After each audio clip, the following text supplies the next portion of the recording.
Salut les héroïnes! Alors, dans notre vie quotidienne, on rencontre plein de personnes et chaque interaction est un échange d'énergie. Certaines personnes, en fait, plutôt cultivent notre énergie, nous font grandir, nous nourrissent et d'autres drainent notre vitalité et nous laissent épuisés. Et en fait, pour les femmes à haut potentiel intellectuel et ou hypersensibles, eh bien cette réalité est amplifiée. En fait, les femmes HPI, avec leur sensibilité accrue et souvent ce syndrome de la sauveuse, sont des proies faciles pour les vampires énergétiques. Ces vampires énergétiques sont partout autour de toi. Famille, amis, clients, collègues, voisins, professeurs, même des inconnus. Et ce que tu oublies peut-être aussi, c'est qu'ils se cachent aussi dans des habitudes négatives que tu reproduis encore et encore, de la charge mentale excessive ou encore un environnement polluant et bien sûr des attentes irréalistes. Dans cette vidéo, en 3 parties, on va voir les 11 plus grands vampires énergétiques, comment les repérer et aussi comment les éliminer de ta vie pour préserver ton énergie précieuse. Et surtout, reste jusqu'à la fin de la vidéo parce que je partage avec toi une technique simple et redoutable.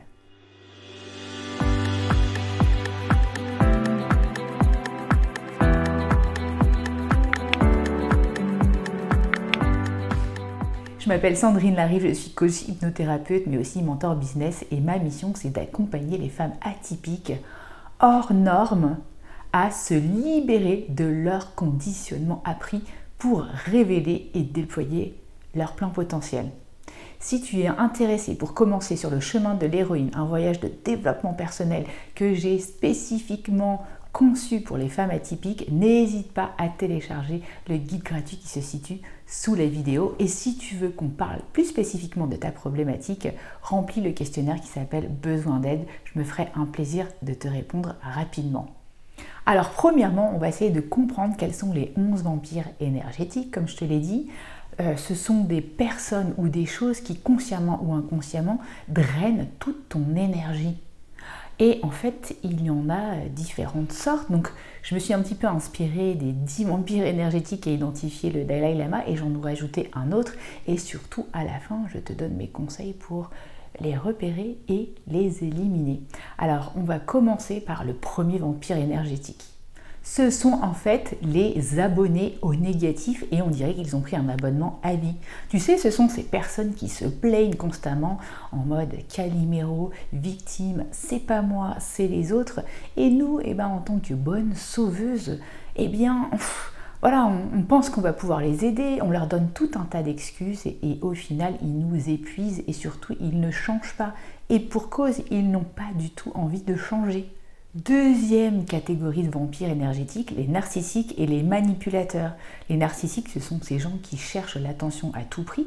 Et il y a aussi les manipulateurs émotionnels qui font des demandes peu claires, vagues, qui adorent rester dans un flou artistique qui nous épuise.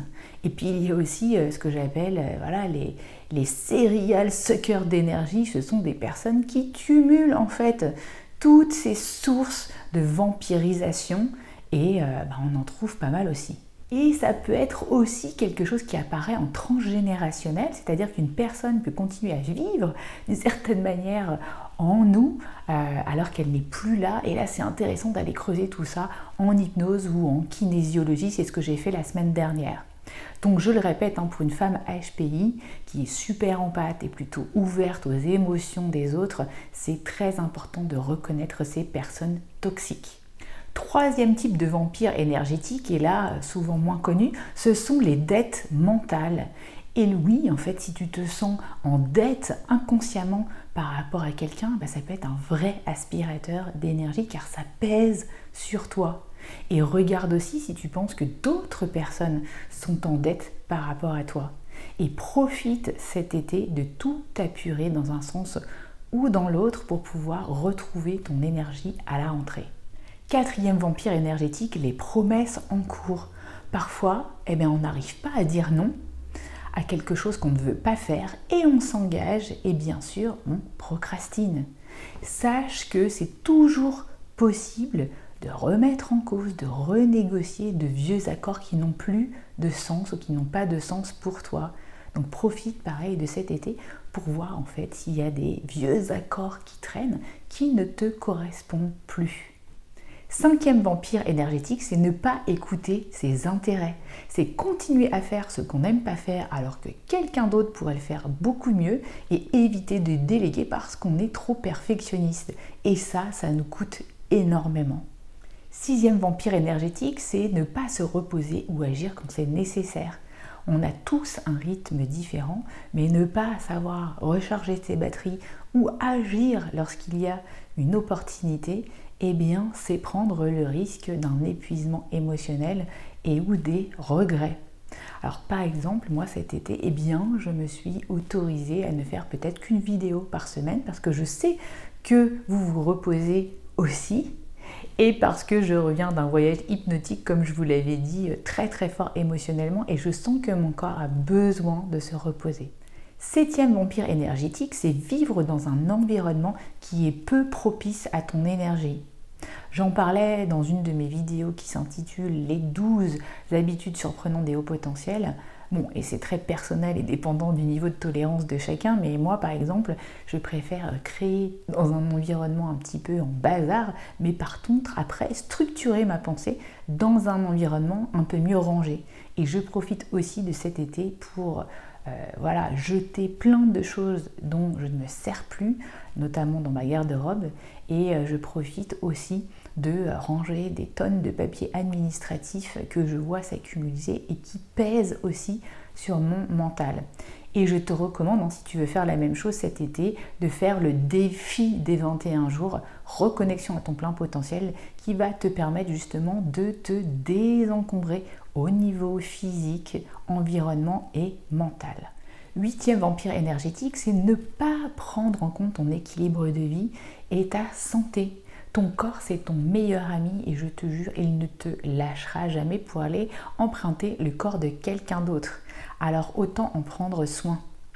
Et ce n'est pas un acquis qui continuera, quoi qu'il arrive, à te soutenir. Donc super important encore une fois pour une femme HPI et même cet été de trouver des activités qui te ressourcent, qui te nourrissent comme la méditation, du yoga, des lectures. Je t'ai fait une vidéo précédemment sur les 10 meilleurs livres à lire pour une femme surdouée, des hobbies créatifs. Neuvième source de vampirisation énergétique, c'est en fait le fait de ne pas affronter les situations inconfortable. Il y a peut-être des situations que tu as laissées pour plus tard, pour la rentrée, parce que là, en fait, tu es dans le déni et tu ne veux pas les regarder en face. Mais en fait, le lit des relations toxiques, c'est vraiment la peur, la contrainte et aussi la culpabilité. Eh bien, regarde en fait toutes les relations qui te mettent là-dedans et prends le courage et la conscience d'aller les affronter. Dixième vampire énergétique, c'est ne pas accepter les choses telles qu'elles sont. Et accepter, ce n'est pas forcément se résigner. Il y a beaucoup de personnes qui viennent consulter au final, plus pour accepter que changer les choses. Et comme le dit si bien Marc Aurèle, mon Dieu, donnez-moi la sérénité d'accepter ce que je ne peux pas changer. Donnez-moi le courage de changer ce que je peux changer et la sagesse finalement de distinguer les deux. 11e vampire énergétique, c'est ne pas arriver à pardonner à l'autre. En fait, l'idée là n'est pas d'excuser ce que l'autre t'a fait. Là, l'idée, c'est de te libérer par le don de ton identité de personne lésée pour t'ouvrir à une autre identité, encore inconnue, en devenir, qui ne sera plus déterminée par l'injustice que tu as vécue. Alors voilà pour les 11 vampires énergétiques. Une fois qu'on a dit ça, c'est important que tu prennes conscience des signaux d'alarme qui t'indiquent que tu es en présence d'un vampire énergétique. Alors ça peut être une sensation de fatigue après une interaction avec une personne en particulier, ça peut être aussi un sentiment de malaise ou de vide émotionnel ou encore une baisse de motivation et de créativité.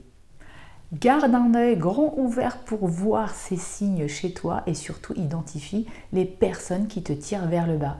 Moi par exemple, je sais que quand je suis en vampirisation, je commence à avoir une respiration moins fluide et tout un tas de douleurs chroniques qui s'installent.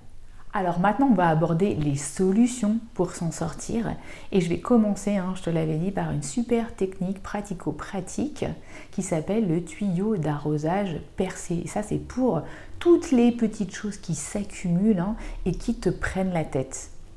Imagine que le tuyau, en fait, c'est ton intention.